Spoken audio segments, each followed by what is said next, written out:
जनमत की पुकार में आपका स्वागत है। जातीय जनगणना की मंजूरी मिली तो तेजस्वी यादव फोड़ने लगे पटाखे। प्रधानमंत्री नरेंद्र मोदी ने बुधवार को केंद्रीय कैबिनेट की बैठक में देश में आगामी जनगणना के साथ जातीय गणना कराने का भी फैसला किया। केंद्र सरकार के इस निर्णय का स्वागत सभी राजनीतिक दलों ने किया। बिहार में भी इसे लेकर क्रेडिट वॉर छिड़ा है, खासकर राजद इसे अपनी जीत बता रहा है। तेजस्वी यादव ने पटाखा फोड़कर इसे लालू यादव की जीत बताया और लालू यादव ने भी एक के बाद एक करके कई पोस्ट सोशल मीडिया पर किए। तेजस्वी यादव ने इसे अपनी वैचारिक जीत बताया। उन्होंने कहा कि जो आज हम करते हैं वो बाकी 35-40 साल बाद सोचते हैं। तेजस्वी ने लिखा कि अब हम पिछड़ों, अति पिछड़ों के लिए विधानसभा, विधान परिषद, लोकसभा और राज्यसभा में सीटें आरक्षित करेंगे। मंडल कमीशन की अनेक सिफारिशें भी अभी लागू होना शेष है। तेजस्वी यादव की पूरी बात सुनिए कि जातीय जनगणना को लेकर के आज हम लोग कर रहे हैं और आज जो हम लोगों की बरसों पुरानी जो मांग रही, जिसकी लड़ाई हम लोगों ने सड़क, सदन, कोर्ट तक अभी भी हम लोग आज हम लोगों के बातों पर जो है और हम लोगों के मांगों पर हम लोगों का जो मुख्य लड़ाई रहा, आज उस पर केंद्र सरकार को भी झुकना पड़ा और केंद्र सरकार ने निर्णय लिया है कि जो अगला सेंसस होगा उसमें जातीय जनगणना को भी इंक्लूड किया जाएगा। हालांकि ये केवल घोषणा है, 21 में सेंसस होना था, कब होगा ये किसी को नहीं पता है, लेकिन जो परिसीमन है उससे पहले जो है सेंसस कराना होता है। तो उम्मीद है कि ये परिसीमन से पहले ये सेंसस कराएंगे और सेंसस में जातीय जनगणना का भी एक कॉलम जो है जात का भी होगा। जो लोग हम लोगों पे आरोप लगाते थे जातिवादी लोग हैं, जात पात फैलाता है, आज उन सभी के मुंह पर जो है तगड़ा तमाचा जो है लगा है।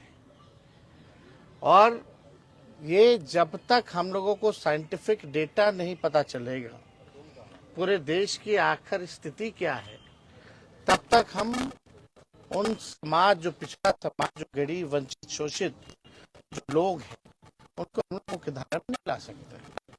गरीब कौन है, मजदूर कौन है, कचरा कौन साफ करता, ठेला कौन चलाता है, नाला कौन साफ करता है, दिहाड़ी मजदूर कौन है, और यही नहीं कौन भूमिहीन है, कौन कितना पढ़ा लिखा है, क्या किसको कितना सरकारी नौकरी है, किस जाति है, जब तक ये नहीं पता चलेगा तब तक आप जो है लोगों के साथ इंसाफ नहीं करना है। तो एक डेटा आ जाएगा, डेटा के आधार पर आपको जो है इस पे बजट में प्रावधान करना पड़ेगा कि उनको मुख्य धारा में कैसे लाए, बजट उसी हिसाब से बढ़ाना पड़ेगा। अब भाजपा के लोग को, अब बिहार का चुनाव है, स्वाभाविक है, तो आएंगे कूद कूद करके कि हमने कराया, मोदी जी ने कराया। अरे मोदी जी ने तो कई बार नकारा, लड़ाई तो असली लालू जी ने, हमारे पुरखों ने, समाजवादी ने लड़ने का काम किया है। और भाजपा के लोगों को, एनडीए के लोगों को हम आज थोड़ा क्रोनोलॉजी जो है और इतिहास जो है वो बताना चाहते हैं, इसलिए आप सब लोगों को यहाँ बुलाया गया। 1996 में देवगौड़ा जी के कैबिनेट में ये निर्णय हुआ था कि 2001 का जो सेंसस होगा उसमें जातीय जनगणना जो है कराया जाए। और लालू जी उस समय जनता दल के राष्ट्रीय अध्यक्ष रहे और ये हम लोगों के दल के, हम लोगों के नेता की 96 से ही लगातार जो है मांग थी। कोई माने ना माने, ये इंडियन एक्सप्रेस का ये कैटेगरी है हमारे पास।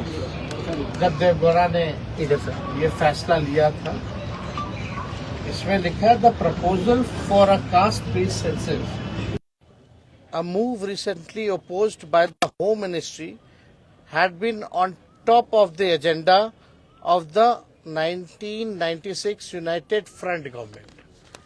तो ये तो तब से ही हम लोगों की थी। और 2001 में कौन प्रधानमंत्री थे, किसकी सरकार थी? तो हम लोगों बीजेपी की सरकार थी, अटल जी प्रधानमंत्री थे, तो जो हम लोगों का जो कैबिनेट जो डिसीजन था जनता दल का, आपका यूनाइटेड फ्रंट गवर्नमेंट 1996 का, उसको भाजपा की सरकार ने नहीं माना। फिर आप आइए देखिएगा, 26 जुलाई 2015 को लालू जी ने राजभवन मार्च भी किया था और लगातार 2016 से हम लोग 17-18 लगातार जो है जाति आधारित गणना की जो है मांग हम लोगों ने की। ये उस समय लालू जी का भी ट्वीट था 2015 का, ये भी पढ़ते मोदी यूएन जाकर मेरे खिलाफ पिटीशन दे, लेकिन मैं गरीबों की लड़ाई लड़ते लड़ते आरक्षण बढ़वाकर जातीय जनगणना के आंकड़े प्रकाशित करवा कर ही दम लूंगा। ये 29 सितंबर 2015 का हुआ। और इससे पहले भी आप लोग सब लोग जानते हैं कि यूपीए की सरकार ने 2011 में जो है, हम लोगों ने 2010 में लगातार मांग की थी, जिसमें मुलायम सिंह जी भी थे, शरद जी भी थे। तो उस समय जो है ये हुआ था। हालांकि जब बीजेपी की सरकार आई, अरुण जेटली की फाइनेंस में प्रेस कॉन्फ्रेंस करके कैद जब रिलीज करने का मौका है तो डेटा करेक्ट भी भाजपा के लोग नहीं थे। आप लोगों को पता है कि कई बार बिहार विधानसभा से हमारे ही प्रस्ताव को पारित किया गया। जब हम लोग विपक्ष में थे, जातीय जनगणना का प्रस्ताव दोनों सदनों से पास किया गया, 18 में भी, 19 में भी, 20 में भी, 3 बार। और हमारे सुझाव पर ही पहली बार बिहार में सर्वदलीय प्रतिनिधि मंडल 23 अगस्त को प्रधानमंत्री जी से नई दिल्ली मिला। मुख्यमंत्री जी भी थे साथ में, मेरा ही 2 प्रस्ताव था। ये सब लोग चलिए प्रधानमंत्री जी से मिले, जब इन लोगों ने केंद्र पार्लियामेंट में केंद्र मंत्री ने मना कर दिया था कि जातीय जनगणना नहीं कराएंगे, तब हम लोग प्रस्ताव रखे थे, तब हम लोग सब लोग को लेकर के गए थे दिल्ली। और उससे पहले 3 बार तो हम लोग दोनों हाउसों में, लेजिस्लेटिव असेंबली में भी और लेजिस्लेटिव काउंसिल में भी, हम लोगों ने 3 बार सर्वदलीय प्रस्ताव जो है पारित किए करके भेजा था। प्रधानमंत्री जी उस समय भी मना कर दिए। तभी मेरा दूसरा प्रस्ताव था, अगर नहीं कराना है तो राज्य सरकार अपने बलबूते कराएगी। तो आप देखिएगा, 10 मई 2020 को हमने एनडीए की बिहार में सरकार को 72 घंटे का अल्टीमेटम दिया था। उस समय आप लोगों को याद होगा, 72 घंटे का जो है हमने अल्टीमेटम दिया था कि भाई जब केंद्र सरकार ने मना कर दिया तो राज्य सरकार क्यों देरी कर रही है। तो 24 घंटे के अंदर ही हमको जो है बुला लिया गया और हम सीएम से भी उस समय मिले थे। ये बिजनेस स्टैंडर्ड का जो है आर्टिकल है। और 11 मई 2022 का Tejashwi Yadav meets Bihar CM, Nitish says caste base census assured. इसके बाद हम लोगों ने जो है 11 मई को मुख्यमंत्री से मुलाकात की, क्योंकि 24 घंटे में ही हमको बुला लिया गया जब हम 48 घंटे का अल्टीमेटम दिए थे। तो और 1 जून 2022 को जो है सर्वदलीय बैठक बिहार में पहली बार हुई। तो सारा प्रयास, चाहे राज्य सरकार ने जाति आधारित गणना कराई हो, क्योंकि राज्य सरकार कॉन्स्टिट्यूशन में राज्य सरकार सेंसस नहीं करा सकती, इसलिए हम लोगों ने सर्वे कराया था। Only central government can do census, इसलिए हम लोगों ने सर्वे कराया था ताकि कोई रुकावट ना हो, कोई दिक्कत ना हो। और सबको पता है 2 अक्टूबर जब हम लोग उप मुख्यमंत्री थे, महागठबंधन की सरकार 17 महीने की थी, तो 2 अक्टूबर 2023 यानी गांधी जयंती पर हम लोगों ने जातीय जनगणना का जो सर्वे का जो आंकड़े थे, जो रिपोर्ट था, वो प्रकाशित किया था। हम लोगों की सरकार में हुआ पहले ही बार। हमारे सांसदों ने लगातार जो है केंद्र सरकार से पार्लियामेंट में भी कई बार जो है अलग अलग मौकों पर जातीय जनगणना के बारे में पूछा। पहले प्रधानमंत्री जी बोलते थे सामाजिक विद्वेष फैलाना चाहते हैं ये लोग। अब प्रधानमंत्री जी बताएं कौन विद्वेष फैलाना चाहता है, कौन नहीं फैलाना चाहता है। करना वही पड़ा जो हम लोग कराना चाहते थे। ये हम लोगों की ताकत है कि ये काम जो है इन लोगों को करना पड़ा है। अब विश्लेषण इसका होता रहेगा कि भाई बिहार चुनाव को देखते हुए किया जा रहा है या कुछ भी किया जा रहा हो। पहली बार कर्पूरी ठाकुर जी को भारत रत्न का से नवाजा जाए, इसकी मांग भी बिहार विधानमंडल की बैठक में प्रधानमंत्री आए थे तो उनके साथ हम ही ने पहली बार रखा था और उनको देना पड़ा था।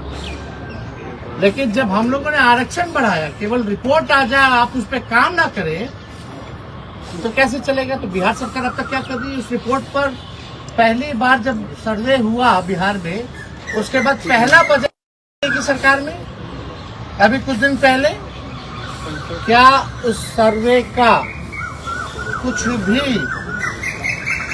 डेटा के हिसाब से बजट में प्रावधान किया गया या बजट बना? नंबर 1 सवाल नीतीश जी बताएं,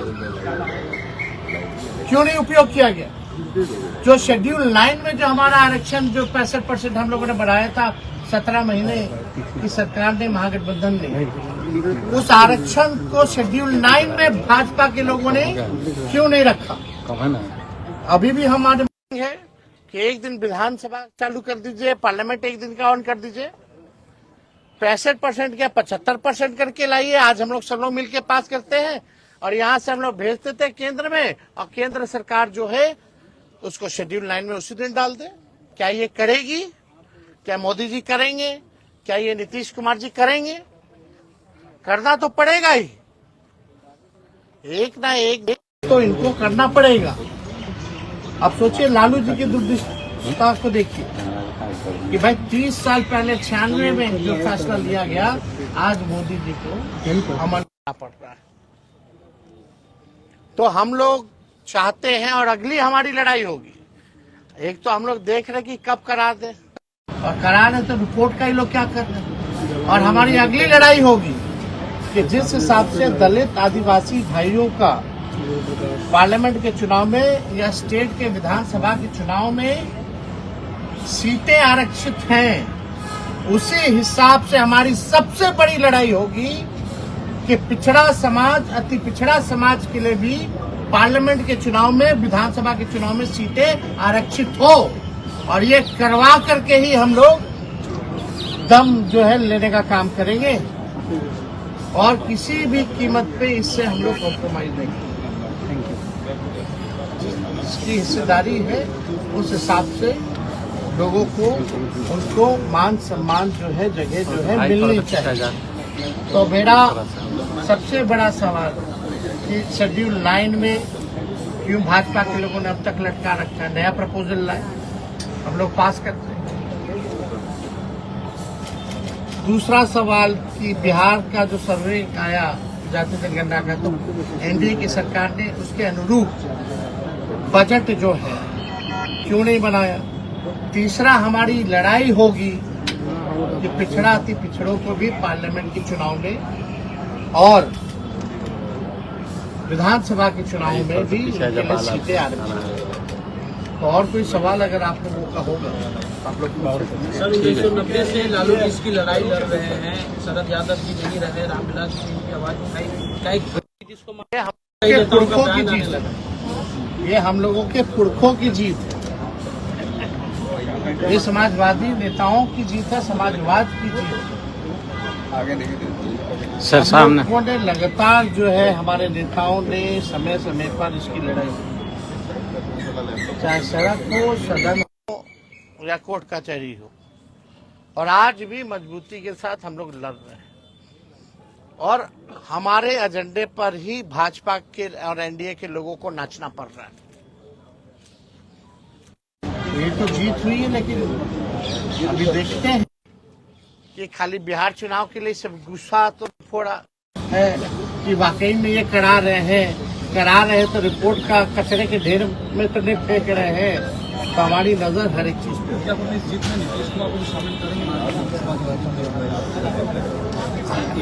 शेड्यूल लाइन में क्या नहीं करवाते? अरे भाई, तो हम ना नए अल्टीमेटम में हमारे ही प्रस्ताव में ना हुए, तो नीतीश जी का आइडिया था। जेडीयू कह रही है नीतीश कुमार का जीत है, नीतीश कुमार ने बिहार से शुरुआत की, इस वजह से केंद्र में भी होगा। आपको तो हम आर्टिकल दिखाई दिए, आपको ट्वीट दिखा दिए, इतिहास और क्रोनोलॉजी बता दिए।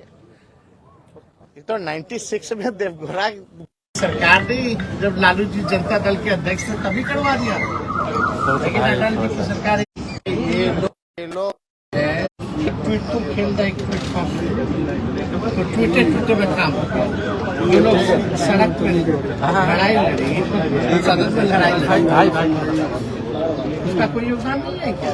खाली ट्वीटे पे हो गया। तो आप लोगों को इसलिए हम जो इतिहास जो है बताने के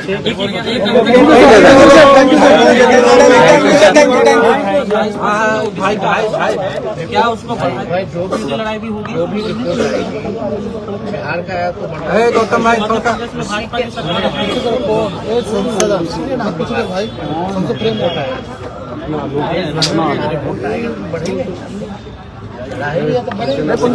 अगर आपने हमारा अभी तक चैनल सब्सक्राइब नहीं किया है तो कृपया चैनल सब्सक्राइब कर लें, लाइक करें, शेयर करें, कमेंट करें।